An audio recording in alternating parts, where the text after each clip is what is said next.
Oh? Why do I detect an urgency in your voice? The guild has had a whole string of strange orders in recently. Everyone's been completely caught off guard. Your father gave me specific instructions to ask you to stay and help out if I happen to see you. I see. Have someone sort the orders by type for now.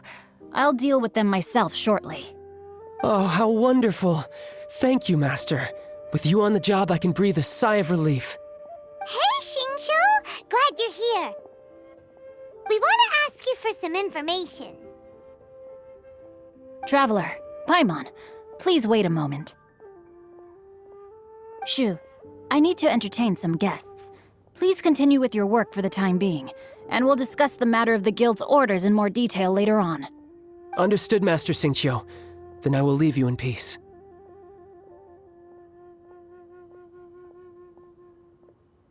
I wasn't counting on finding you here today. What's going on? And how, pray tell, may I be of service? Xingqiu, have you ever heard of Sunset Vermilionite? Oh, I see. So you've entered Lady Ningguang's contest as well. As well? Do you mean... The truth is, the Feiyun Commerce Guild is in possession of some Sunset Vermilionite, but only one piece. We are holding it on behalf of someone who has asked us to put it up for auction, and a lot of interested parties have already come to us inquiring about the price. At the end of the day, it all comes down to supply and demand. In this case, I'm guessing the final transaction price may be in excess of 500 million mora. 500 million?! Honestly, I would recommend that you don't bother bidding on this one. The price is greatly inflated, and it's just not worth it. But without any Sunset Vermilionite... Don't panic. I don't suppose you ever heard of Sea Gazer? Who?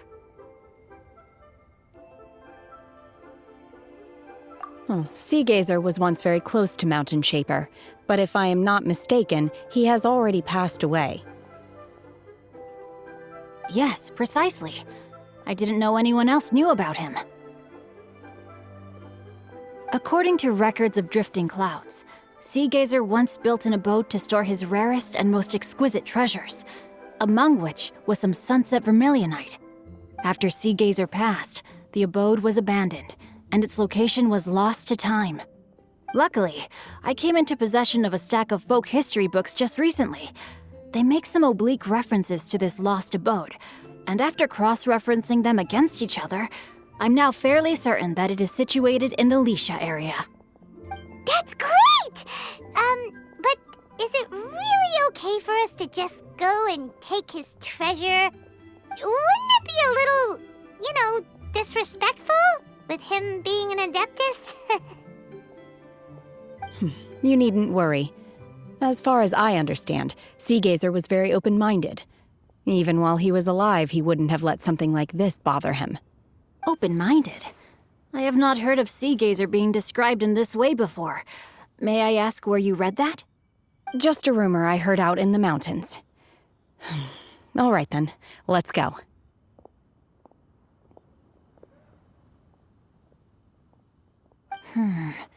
There's something about this young lady that reminds me of a good friend of mine. Oh, I almost forgot. Adepti abodes tend to have very ingenious designs, especially when it comes to their defense mechanisms. Plus, it's likely to be crawling with monsters after being abandoned for so long. So please, be very careful. Okay, we will be. Thanks, Xingqiu.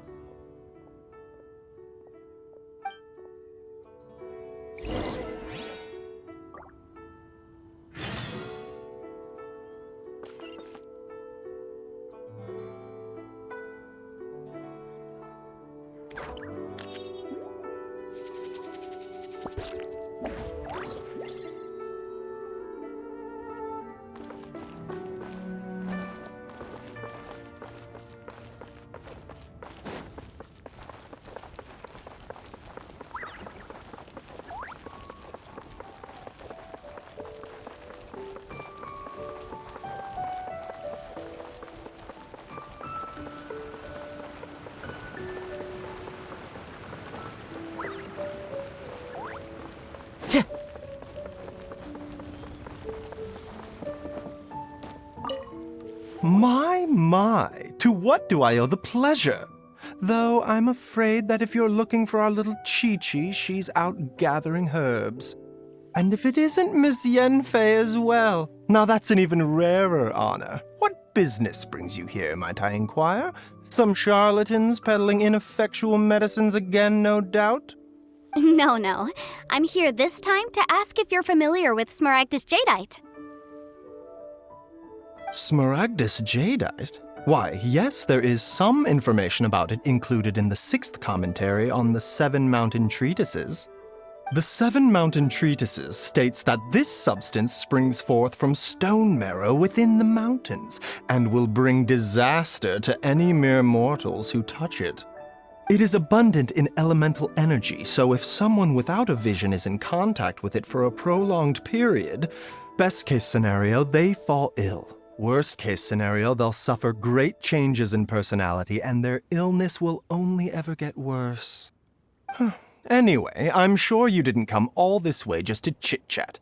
Knowing you, Yanfei, and given the specific nature of your question, I suppose that you're about to ask me to write an official affidavit attesting to the pharmaceutical peculiarities of Smaragdus Jadeite? That is indeed the case. If you would be so kind, Dr. Baiju. No trouble at all. It's just a single document. Won't take me a moment. I would mention, though, that you are not the only one who's developed a curiosity for Smaragdus Jadeite recently. A Snezhnayan merchant came to ask me about it not long ago. But after I gave him my reply, his expression shifted to one of remarkable disappointment. I wonder, Miss Yanfei, if your pressing business might be related to this Snezhnayan merchant? You needn't concern yourself about that, Dr. Baiju. Thank you for penning us that document. I'll make sure to compensate you in due course. You're too kind. Take care now.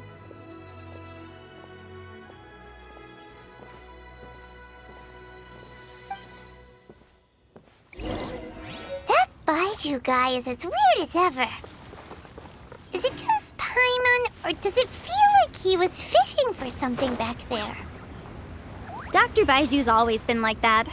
Well, we have the evidence we need. Let's go find Mr. Crossell.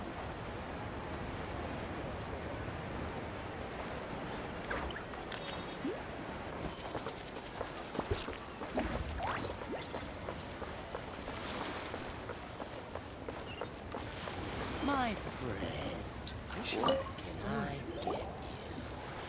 Miss Yanfei, have you finished your investigation? I trust you will now be in a position to assess the compensation due. Yes, my investigation is indeed concluded. I can now provide a final figure for the amount payable. Wonderful. Well then, please, could you do the honors, Miss Yanfei?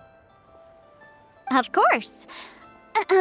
According to the stipulations of the contract, Mr. Crossell, you must pay Mr. Chow 10 times the original transaction price in Mora.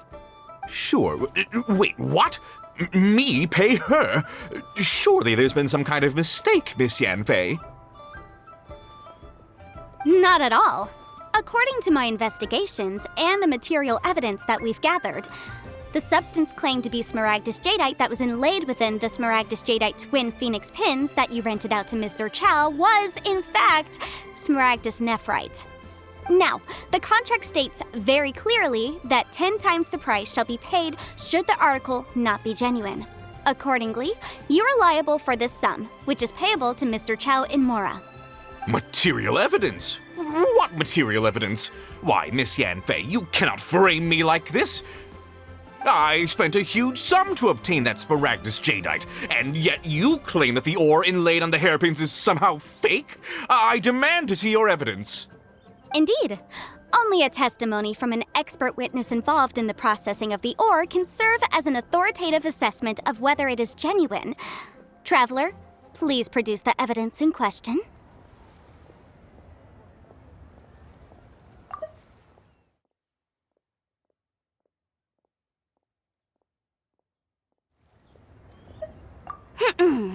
If we want to determine whether the ore is genuine, we need to... This is a processing record from the Jade Mystery, along with stone samples and an affidavit signed by the business owner, Chateau.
Seriously? Even the boss there couldn't differentiate between Smaragdus Jadeite and Smaragdus Nephrite. How does this prove anything? In any case, Smaragdus Nephrite is the outer layer of Smaragdus Jadeite.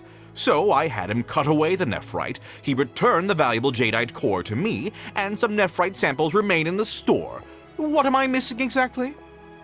That's an unsubstantiated belief. Well, your claim that my ore is fake is just as unsubstantiated. And we are here to talk about evidence, aren't we? Ugh. Looks like our first piece of evidence didn't convince him at all. Seems like he came prepared. What should we do next?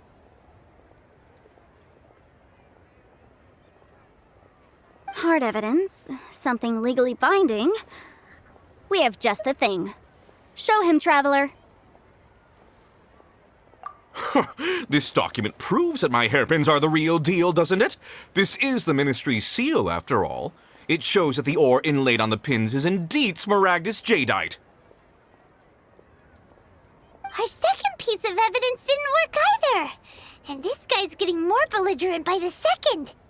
You know, you could be right. Perhaps the hairpins are the real deal after all. Of course I'm right. All the evidence shown supports my story. Well, hang on a moment now, because I do recall one final piece of evidence that we haven't revealed yet. Traveler, would you do the honors? This shall serve as decisive proof of our case.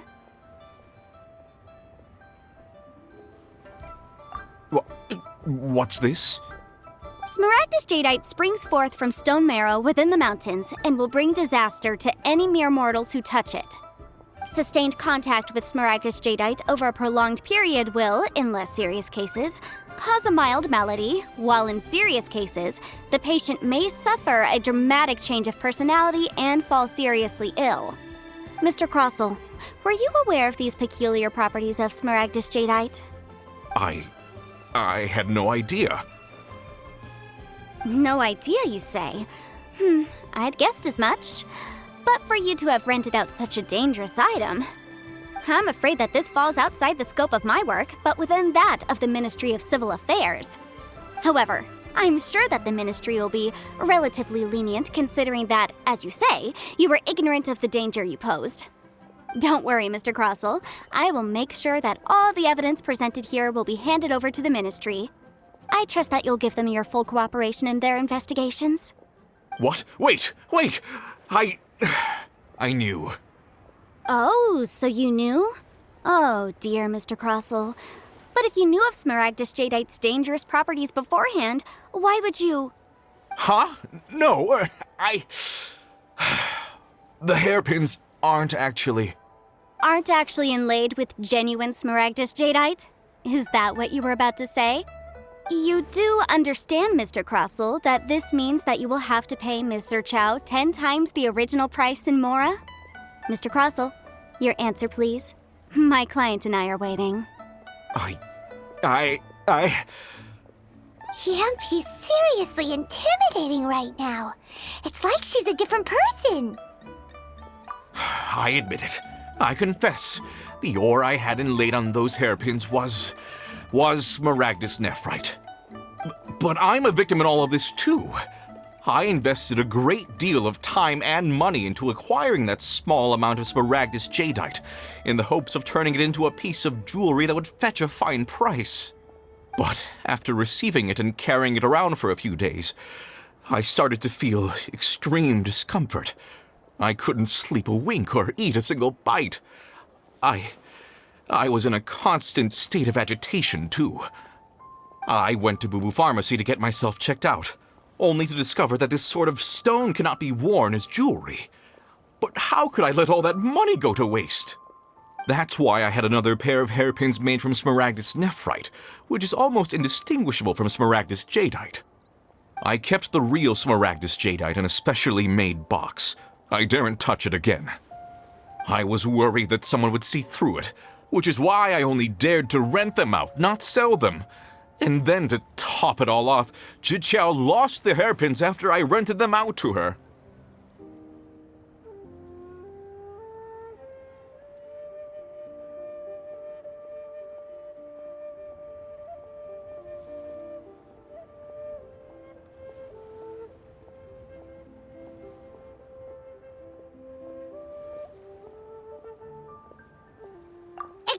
Exactly! If they weren't the real deal, why'd you make her pay so much? I didn't want to either, but when I purchased that Smaragdus Jadeite, some of my business partners found out. I knew they'd be watching closely to see how much I could make off it. If word got out that I sold a pair of fake hairpins, then my days in this line of business would be over. All right, let's cut the appeals phase right there. I failed to see what bearing any of this has on your transaction with my client. According to the contract, you must pay Mr. Chow 10 times the original price in Mora, and that is final. 10 times? Crosel looks like he could faint any second. As for me, according to my contract with Mr. Chow, 20% of that sum will go to me. 20%? That's as much as I spent on that Smaragdus Jadeite. There's no need. It's fine. You don't have to pay me that much, Mora. Even if the Smaragdus Jadeite on those hairpins was fake, I still bear responsibility for losing them. Legally or not, I think I owe some compensation for that. Ms. Jichao, you... However, Mr. Crosel, since you have no use for that chunk of Smaragdus Jadeite, why don't you give it to me instead? I'll consider us even. What? But all right then. This cursed rock's brought me enough grief as it is. Miss Yanfei, I'll turn the Smaragdus Jadeite over to you. I trust that it will suffice as remuneration? Well, that's not quite how the rules say this should go, but whatever. It'll do. Thanks so much for your help this time, Miss Yanfei. When you have the time, I'll be sure to visit and express my thanks more appropriately. Oh, come on. No need to stand on ceremony. Now, if I may confirm this again, Mr. Chow, have you and Mr. Crosel come to an understanding? Well, yes, I believe we have. Well then, that's good. Mr. Crosel, it seems that my client has no further claims against you. Is that so? That's good. That's good. Actually, Mr. Crosel, I'd like to talk business for a second if I may. I could see from the hairpins you produce that you're very skilled in jewelry design. My family, on the other hand, works in the ore business, and we have a fair stock of fine ores. If we could join forces, your jewelry designs and our choice ores, I think we could do some fine business between us. Let me think for a moment.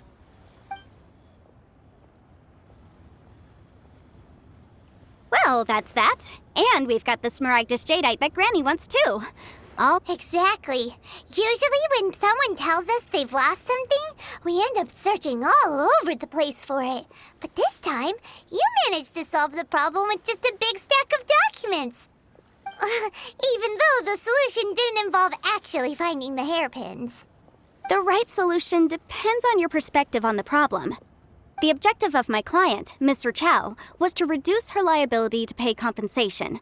So, rather than looking high and low for some hairpins, proving that the rented item was nowhere near worth what the vendor had claimed it to be was the more efficient solution. An Adeptus. Speaking of, you took part in that battle, didn't you? In which case, you would have heard what Granny said. Liyue Harbor is now a city ruled by humans. The title of Adeptus means precious little to me compared to my job as a legal advisor. In any case, don't you think that the Liyue Harbor of today needs legal consultancy far more than it needs adeptal powers?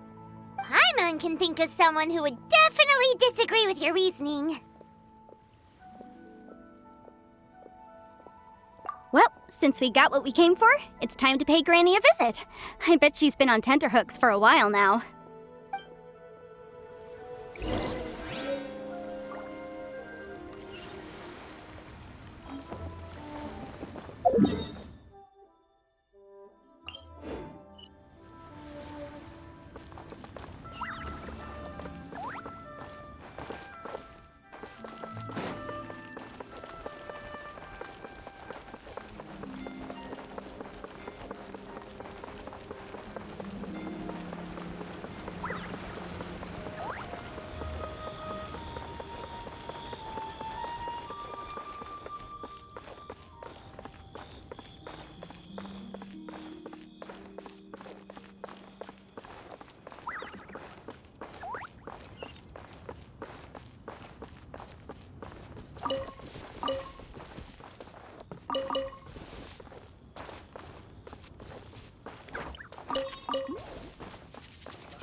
you've returned. How did it go? Were you able to find the Smaragdus Jadeite? Good, good. Then we have all the materials we need. Well, if we're all set, Granny, I'll get going now. Got a ton of clients waiting for me back at the office. Oh, you. All right, then. Go see to your business. Granny should be able to handle the rest. I'm off then. Bye! Oh, yes, Traveler. Make sure you don't lose the business card I gave you. I've been looking into the laws of other nations as well. If you should ever bump into any trouble with the law, come find me directly. Regulars get discounts, too. Come now, child. Are you leaving or are you not? If you have no wish to leave, perhaps you'd like to help me clean my teapot, hmm? I'm leaving! I'm leaving! That child. Goodness knows where she learned to be so rambunctious.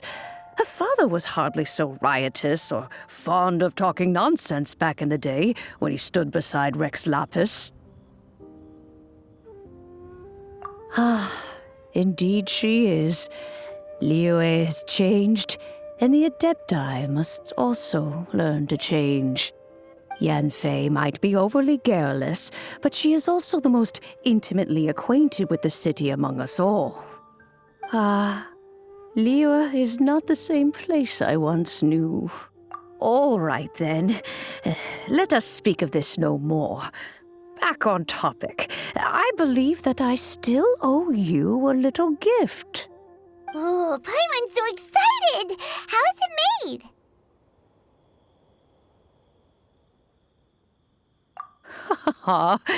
It is but a single teapot. It shan't take long at all. Just wait here for a moment.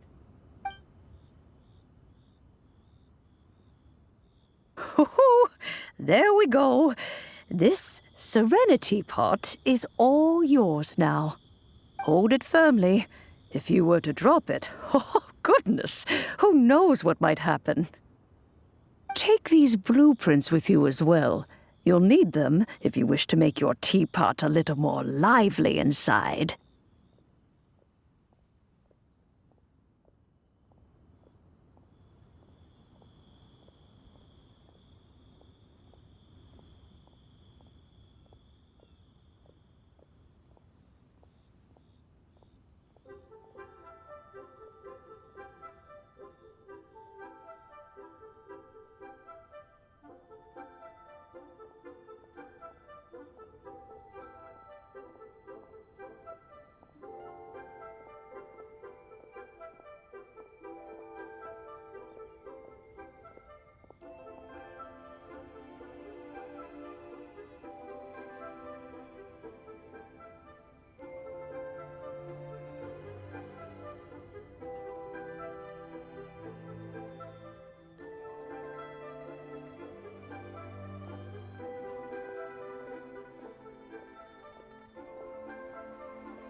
Wait a minute, Granny!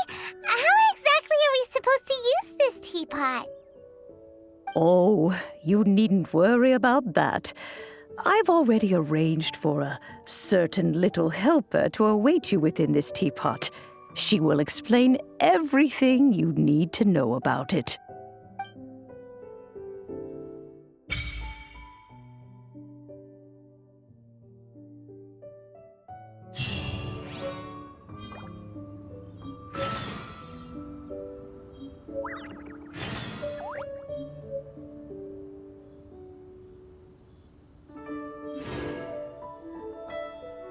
This scenery is wonderful. Surely enough to convince anyone to become a wanderer. This is a peaceful neighborhood.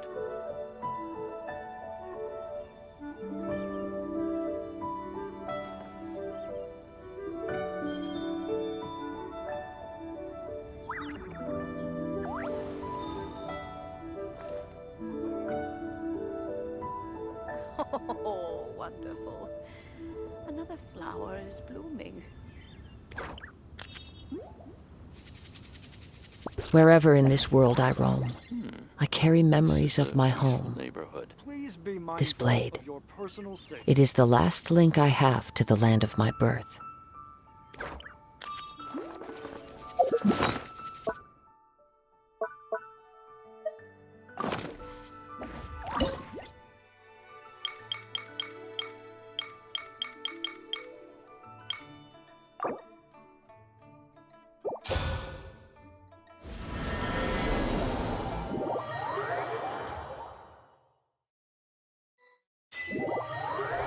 Wow! This teapot seems even bigger inside than Madame Ping's! There's even a great big house in the middle, too! Huh. But there's just a whole load of nothing around it.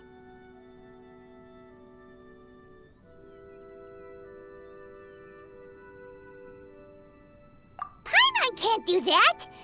Well, you're the one with the sword anyway. You do it!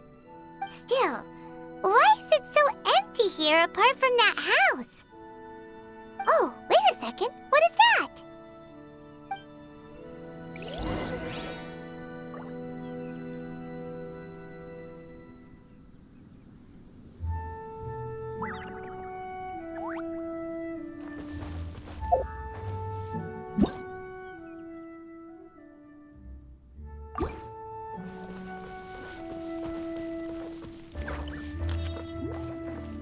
Well, it seems that we have a visitor.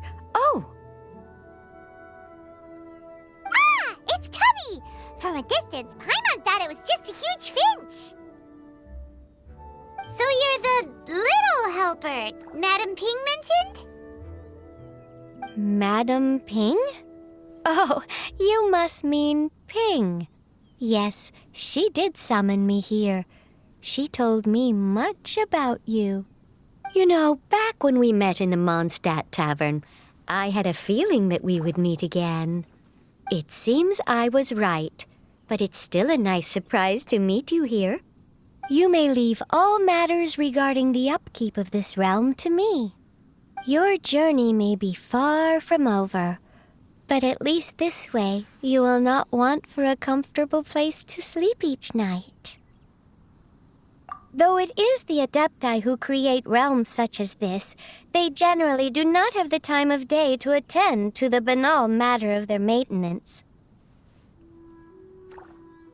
Thus, we teapot spirits were created to help guard their realms and manage their affairs. You may consider me a butler, if you will. Now, allow me to explain this realm to you. Have you any blueprints on you? Specifically, blueprints with beautiful rooms, chairs, and the like.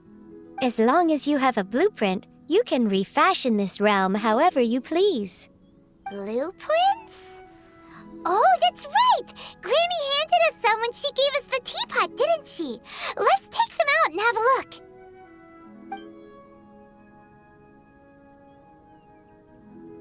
Yes, these are the blueprints I'm talking about. Go on, open them up. Just commit the image of the objects to memory and prepare the necessary materials. Then simply release the thought from your mind and the object in the blueprint shall appear within this teapot. Wow! Is that all it takes? Then we could build a whole city inside, couldn't we? I doubt it. A golden-eyed adeptus explained this to me at some point in the past. He said that even though subspace creation is a product of adeptal power, even that has its limits. This world is not a true one, after all.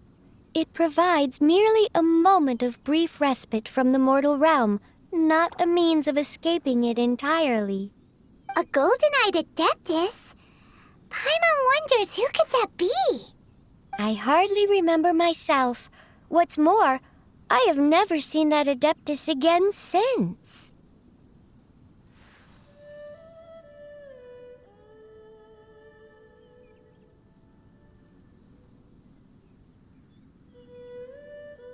Well, let's not dwell on that. Have a look around. Best you get accustomed to this realm. If there's anything you would like to ask, just look for me.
This scenery is wonderful.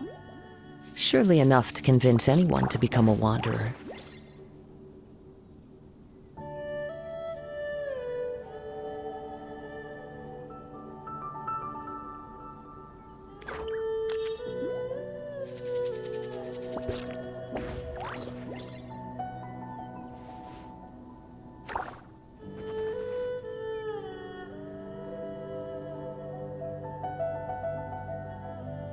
Wherever in this world I roam, I carry memories of my home.